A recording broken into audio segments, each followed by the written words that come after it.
ओम शांति।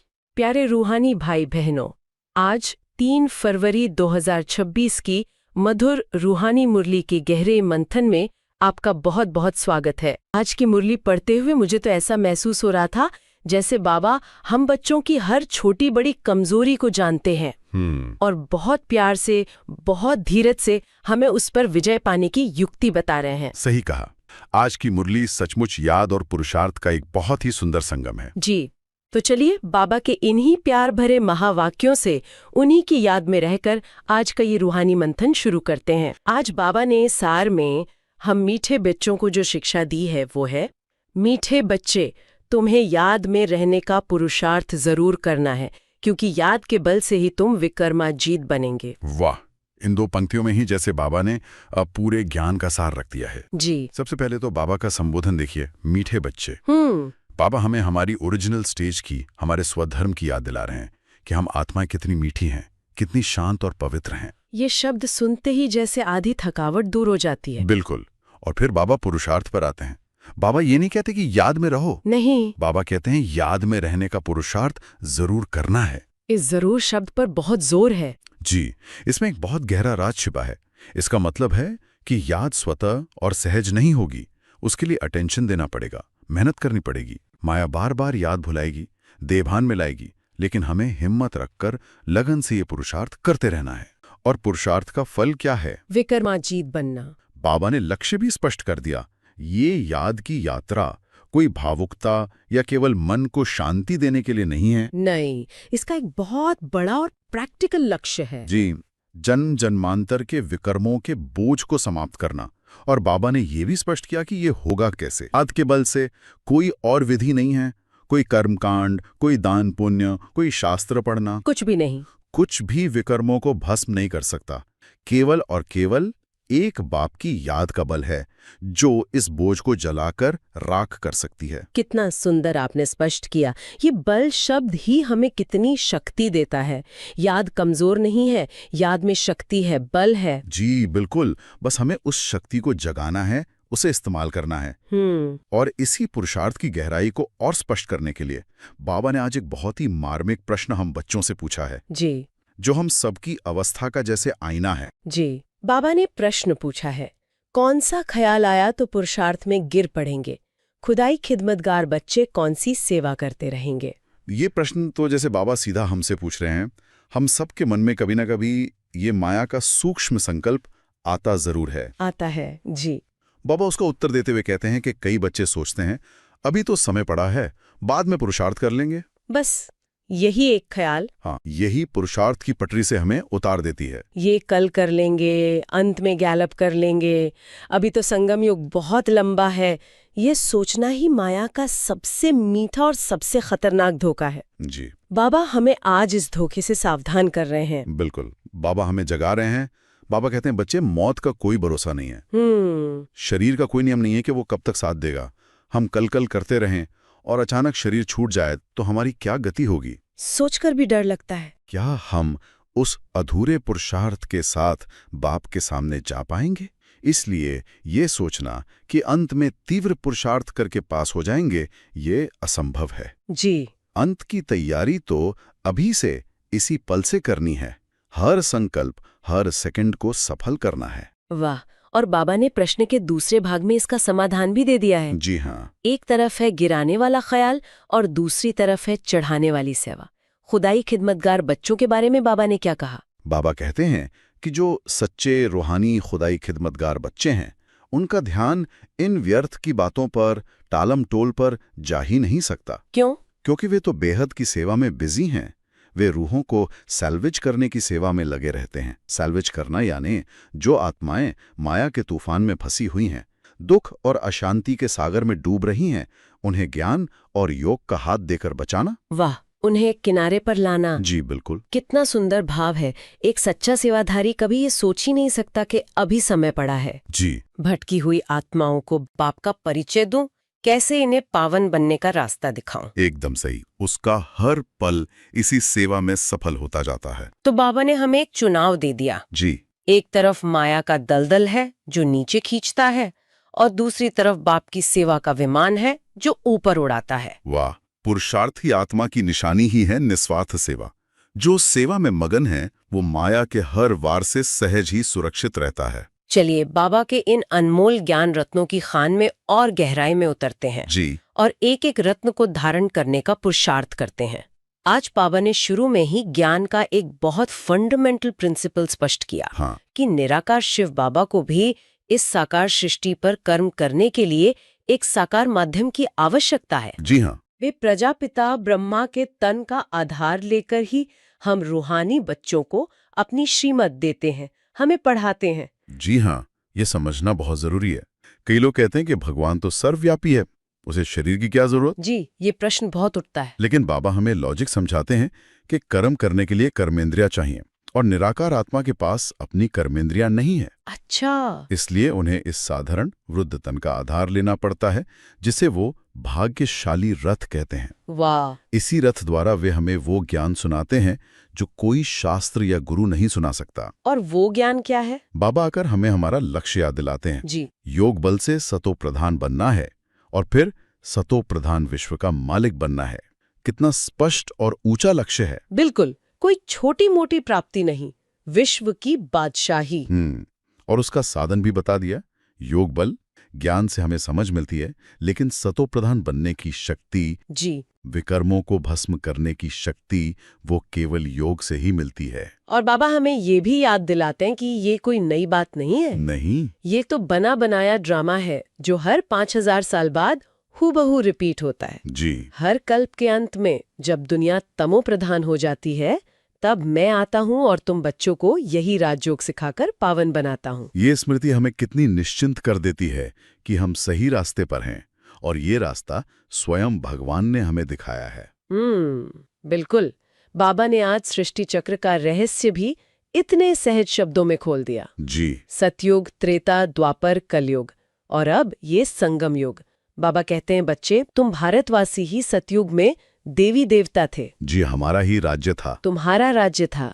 तुम ही पारसपुरी के मालिक थे, हीरे तुल्य थे। अब 84 जन्मों का चक्र पूरा करते करते तुम पतित पत्थर तुल्य बन गए हो। और ये 5000 वर्ष का एक्यूरेट हिसाब किताब ये त्रिकालदर्शी बाप के सिवाय और कोई दे नहीं सकता। कोई नहीं दे सकता। और सोचकर कितना आश्चर्य होता है कि हमारा वो आदि सनातन देवी देवता धर्म, जो इस विश्व का एकमात्र और सबसे श्रेष्ठ धर्म था, जी, आज प्रायः लोप हो गया है। लोग हिंदू धर्म कहते हैं, लेकिन देवी देवता धर्म का नाम भी भूल गए हैं। बाबा कहते हैं, अब केवल मंदिरों में तुम्हारे जड़ चित्र रह गए हैं, लेकिन उन चित्रों के पीछे जो चैतन्य कहानी है कि तुम ही वो थे, यह स्मृति मैं ही आकर तुम्हें दिलाता हूँ। इसीलिए तो बाबा को सर्व का सद्गतिदाता कहा जाता है। जी हाँ, वे किसी एक धर्म, एक संप्रदाय या एक देश के लिए नहीं आए हैं। वे तो सर्व आत्माओं के पिता हैं। बिल्कुल। जितनी भी आत्माएं इस सृष्टि रंगमंच पर अपना पार्ट बजा रही हैं, उन सबको वापस शांतिधाम अपने घर ले जाने के लिए आए हैं। जी, वे ही एकमात्र लिबरेटर और गाइड हैं। जी, और सद्गति की यानी पतित से पावन बनने की युक्ति भी बाबा ने कितनी सहज दी है। बहुत ही सहज। कोई लंबे चौड़े यज्ञ, तप, व्रत या कर्मकांड नहीं। बाबा कहते हैं, बच्चे, बस एक काम करो। क्या? देह के सब संबंध छोड़ देही अभिमानी बन एक बाप को याद करो। बस इसी एक महामंत्र में सर्व शास्त्रों का सार है, पूरी भक्ति का फल है। देह और देह की दुनिया से बुद्धि को हटाकर स्वयं को आत्मा समझकर जी, एक परम पिता परमात्मा को याद करना, यही है राजयोग। और ये याद भी कोई बोझ की तरह नहीं करनी है। नहीं, बिल्कुल नहीं। बाबा कितने प्यार से कहते हैं, प्यारी वस्तु को तो याद किया जाता है ना। जी, बच्चे, भक्ति में तुम जिसे पुकारते थे, हे पतित पावन आओ, आकर हमें पावन बनाओ, अब वो तुम्हारा बाप प्रैक्टिकल में आया है। वो तुम्हारा सबसे प्यारा, सबसे कल्याणकारी पिता है। जब वो खुद कहता है कि बच्चे मुझे याद करो, तो तुम्हारे विकर्मों की कट उतर जाएगी। तो ये याद कितनी मीठी, कितनी स्नेह भरी और कितनी जरूरी होनी चाहिए। बिल्कुल, ये तो सबसे फायदे का सौदा है ना? याद करने से हमें क्या क्या मिलता है? हमारे जन्म जन्मांतर के पापों का बोझ हल्का होता है, आत्मा की बैटरी चार्ज होती है, आत्मा सतोप्रधान बनती है और भविष्य 21 जन्मों के लिए हमें स्वर्ग की बादशाही का वर्षा मिलता है। बड़ा प्राप्ति का सौदा और क्या हो सकता है? दुनिया में लोग थोड़ी सी प्राप्ति के लिए कितनी मेहनत करते हैं, और यहाँ तो अविनाशी प्राप्ति है। बाबा ने आज ड्रामा के रहस्य पर भी बहुत सुंदर रोशनी डाली। जी, बाबा कहते हैं कि ये एक अनादि, अविनाशी बना बनाया खेल है। हर आत्मा का अपना अपना पार्ट इसमें एक्यूरेटली नूधा हुआ है, एक सेकंड का भी फर्क नहीं पड़ सकता। और कोई भी आत्मा इस खेल से बाहर नहीं जा सकती, यानी किसी को मोक्ष नहीं मिल सकता। जी, ये ज्ञान हमें कितना अछल अडोल बना देता है। बिल्कुल। जब हम जानते हैं कि जो कुछ भी हो रहा है वो ड्रामा की कल्याणकारी सीन का हिस्सा है, तो जीवन में आने वाले उतार चढ़ाव, परिस्थितियां, लोगों का व्यवहार कुछ भी हमें विचलित नहीं कर सकता। हम साक्षी होकर हर खेल को देख सकते हैं। बाबा ने यह भी स्पष्ट किया कि जिनका पार्ट छोटा होता है वे बाकी समय परमधाम में शांति में रहते हैं। जी।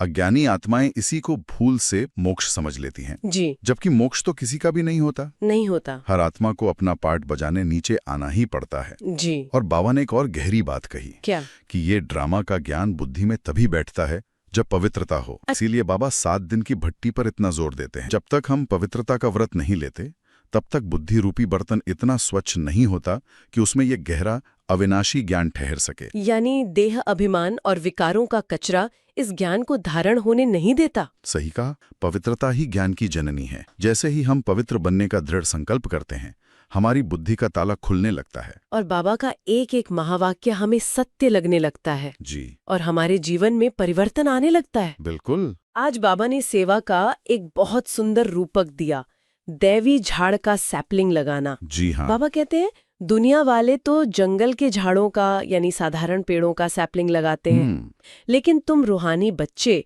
तो दैवी फूलों का यानी मनुष्य को देवता बनाने का सैपलिंग लगा रहे हो। वाह, ये सुनकर तो जैसे नशा चढ़ जाता है ना? हम कितने श्रेष्ठ माली हैं। हम कोई साधारण बागवानी नहीं कर रहे, हम तो पूरे विश्व के बगीचे को, जी, जो आज कांटों का जंगल बन गया है, उसे बदलकर दैवी फूलों का बगीचा बनाने की सेवा कर रहे हैं। जब हम किसी आत्मा को बाप का परिचय देते हैं तो हम गोया एक दैवी फूल का बीज बोते हैं। जी, और फिर ज्ञान और योग के जल से उसे सींचते हैं और एक दिन वो भी देवता बन जाता है। वाह। और बाबा ने दुनिया की योजनाओं और अपनी ईश्वरीय योजना का भी कितना सुंदर अंतर बताया। जी, बताया है। दुनिया वाले फैमिली प्लानिंग करते हैं, जनसंख्या को नियंत्रण करने की कोशिश करते हैं ताकि समस्याएं कम हो। और बाबा क्या करते हैं? बाबा तो एक आदि सनातन देवी देवता धर्म की श्रेष्ठ फैमिली की स्थापना करके बाकी अनेक धर्मों का जो दुख का कारण है उनका विनाश ही करा देते हैं। बिल्कुल। बाबा समस्याओं पर पैबंद नहीं लगाते, बाबा समस्या की जड़ को ही समाप्त कर देते हैं। जी। सतयुग में एक ही धर्म था, एक ही राज्य था, एक ही भाषा और एक ही परिवार था। जी हाँ। इसीलिए वहां अथाह सुख, शांति और प्रेम था। और आज अनेक धर्म, अनेक मत, अनेक परिवार हैं, इसीलिए खिटपिट है, सिविल वॉर है, दुख और अशांति है। तो बाबा वापस वही एक विश्व परिवार स्थापन कर रहे हैं। जी। और इस स्थापना के साथ साथ विनाश का कार्य भी होना है। हाँ, ये भी होना है। बाबा ने भविष्य का स्पष्ट इशारा दिया। हाँ। ये कोई कल्पना नहीं है। नहीं। बाबा कहते हैं ये वही महाभारत की लड़ाई है जिसके लिए आज दुनिया वाले एटम बॉम्ब्स और मिसाइलें बना रहे हैं। जी, ये आग तो लगनी ही है। इस महाविनाश से पहले हमें स्थापना का कार्य पूरा करना है। और बाबा ने इसे रुद्र ज्ञान यज्ञ कहा है। जी। जैसे पुराने यज्ञों में सामग्री स्वाहा करते थे, वैसे ही इस विनाश के रुद्र ज्ञान यज्ञ में ये सारी पुरानी दुनिया, पुरानी देह, पुराने संस्कार, सब कुछ स्वाहा हो जाना है। यानी हमारा ज्ञान यज्ञ पूरा होगा, हमारी तपस्या पूरी होगी और उधर पुरानी दुनिया स्वाहा हो जाएगी। ये सब जानने के बाद हम बच्चों का परम कर्तव्य क्या है? हाँ। बाबा एक ही बात पर जोर देते हैं, श्रीमत पर चलो। जी। बाप की श्रेष्ठ मत पर चलकर ही हम अपना और सर्व का कल्याण कर सकते हैं। और उस कल्याण का आधार क्या है? बाबा फिर से हमें मूल बात पर ले आते हैं, याद की यात्रा। इसके बिना कल्याण हो ही नहीं सकता। जी। अंत में बाबा ने एक प्यारे पिता की तरह, एक शिक्षक की तरह हमें फिर से पुरुषार्थ के लिए जगाया। बाबा कहते हैं, बच्चे अपनी जांच करो, अपना चार्ट रखो। मैं कितना समय बाप को याद करती हूँ, मैं कितनी रूहानी सेवा करता हूँ। समय की प्रतीक्षा मत करो, कल पर मत टालो। हर पल को सफल करने के तीव्र पुरुषार्थ में लग जाओ। अभी नहीं तो कभी नहीं। बहुत बहुत सुंदर। बाबा ने आज पुरुषार्थ की हर गुह्य बात को खोलकर प्यार से हमारे सामने रख दिया है। तो आज की मुरली से धारणा के लिए बाबा का पहला मुख्य बिंदु है, यह बना बनाया ड्रामा है, इसलिए विघ्नों से घबराना नहीं है। विघ्नों में याद की यात्रा को भूल नहीं जाना है। ध्यान रहे, याद की यात्रा कभी ठहर ना जाए। वाह, ये तो जैसे बाबा ने हमें एक सुरक्षा कवच दे दिया है ना? बाबा को पता है कि जब हम पुरुषार्थ के रास्ते पर चलेंगे तो माया के विघ्न परीक्षाओं के तूफान जरूर आएंगे। जी, कभी तन से, कभी मन से। कभी धन से, कभी संबंधों से। लेकिन बाबा कह रहे हैं कि उन विघ्नों को देखकर घबराना नहीं है। क्यों? क्योंकि ये सब ड्रामा में नूंद है और हर सीन कल्याणकारी है। और सबसे बड़ी बात, विघ्नों के बहाने से याद की यात्रा को नहीं छोड़ देना है। जी, अक्सर ऐसा ही होता है। हाँ, जब कोई बड़ी परिस्थिति आती है तो हम उसी में इतने उलझ जाते हैं कि बाप को याद करना ही भूल जाते हैं। बाबा कह रहे हैं कुछ भी हो जाए, याद की यात्रा नहीं रुकनी चाहिए। यही हमारी जीवन रेखा है, यही हमारा ऑक्सीजन है। वाह। और धारणा के लिए दूसरा बिंदु है, पारलौकिक बाप का परिचय सबको देते हुए पावन बनने की युक्ति बतलानी है। दैवी झाड़ का सैपलिंग लगाना है। ये हमारे सेवा के कर्तव्य को बहुत स्पष्ट करता है। जी। हमारा काम सिर्फ किसी को ज्ञान के पॉइंट सुनाना नहीं है।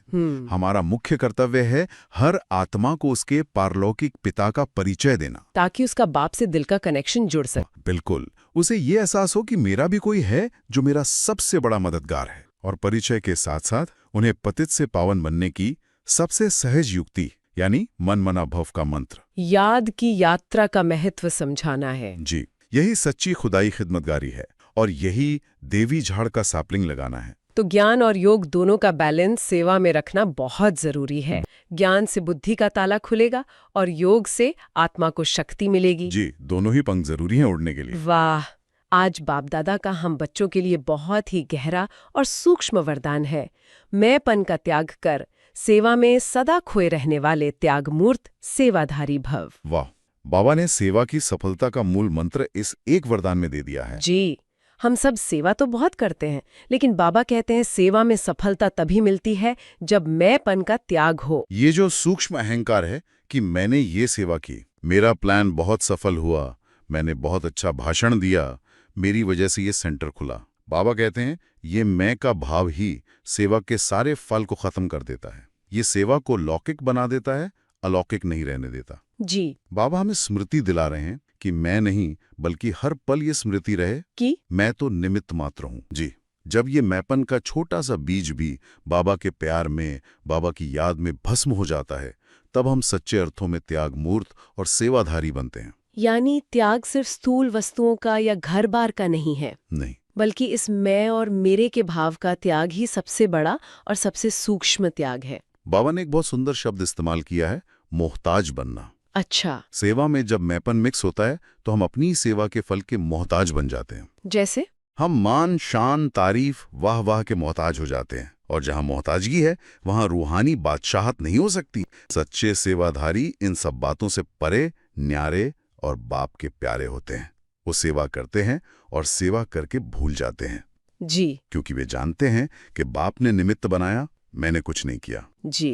कितनी ऊंची स्टेज है ये। सेवा भी करनी है और सेवा के फल से भी न्यारा रहना है। यही सच्ची निस्वार्थ सेवा है। और आज का स्लोगन भी इसी वरदान की गहराई को और स्पष्ट करता है। जी बिल्कुल। आज का स्लोगन है, व्यर्थ को समाप्त कर दो तो सेवा की ऑफर सामने आएगी। ये सीधे सीधे वरदान से जुड़ा हुआ है ना? मैंपन ही तो सबसे बड़ा व्यर्थ संकल्प है। इसी एक मैं से कितने व्यर्थ संकल्पों की चेन बनती है। जी, मैंने ऐसा क्यों कहा, उसने मुझे सम्मान क्यों नहीं दिया, मेरी सेवा का क्रेडिट किसी और को क्यों मिल गया, मुझे आगे क्यों नहीं रखा गया। ये सब व्यर्थ संकल्पों का ही तो जाल है जो हमारी शक्ति को खत्म कर देता है। बाबा कहते हैं जब हम इस व्यर्थ को समाप्त कर देते हैं, जब हमारी वृत्ति पूरी तरह शुद्ध और निस्वार्थ हो जाती है, तो हमारी स्टेज इतनी शक्तिशाली, पवित्र और चुंबकीय बन जाती है कि सेवा के अवसर हमें ढूंढते हुए आते हैं। यानी पुरुषार्थ हमें सेवा के पीछे भागने का नहीं करना है। नहीं, पुरुषार्थ हमें अपनी अवस्था बनाने का करना है। बिल्कुल। अवस्था बन जाएगी, व्यर्थ समाप्त हो जाएगा, तो सेवा अपने आप हमारे पास चल कर आएगी। बहुत सुंदर। जी। आज अव्यक्त बाप दादा ने भी संगठन की शक्ति पर हम बच्चों का बहुत सुंदर ध्यान खिंचवाया है। बाप दादा का इशारा है, एकता और विश्वास की विशेषता द्वारा सफलता संपन्न बनो। जी, बाबा संगठन को, इस ईश्वरीय परिवार को बहुत महत्व देते हैं। जी। बाबा कहते हैं कि इस ब्राह्मण परिवार की एकता ही विश्व में सतयुगी परिवार की स्थापना का आधार बनेगी। और एकता के लिए सबसे जरूरी गुण है समाने की शक्ति। जब हम दूसरों की बातों को, उनके संस्कारों को अपने दिल में न रखकर सागर की तरह संभाल लेते हैं, तो टकराव समाप्त हो जाता है। वाह। हमारी समाने की शक्ति दूसरे के तीव्र संस्कार को भी शीतल कर देती है। और बाबा ने गुणग्राही बनने की भी कितनी सुंदर प्रेरणा दी है। जी हाँ। एक दूसरे के संपर्क में आते समय अवगुणों को न देखें, क्योंकि अवगुण तो हर एक में है।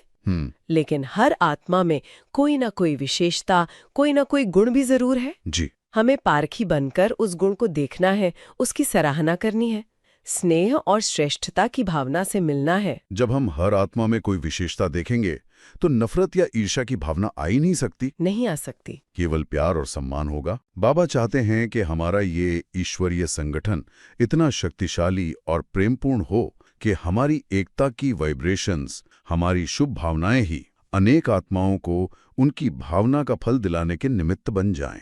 जब दुनिया वाले हमारे आपसी प्रेम, निस्वार्थ भाव और एकता को देखेंगे तो उन्हें भी एक नई राह मिलेगी, एक नई आशा मिलेगी। हमारी एकता ही विश्व परिवर्तन का आधार बनेगी।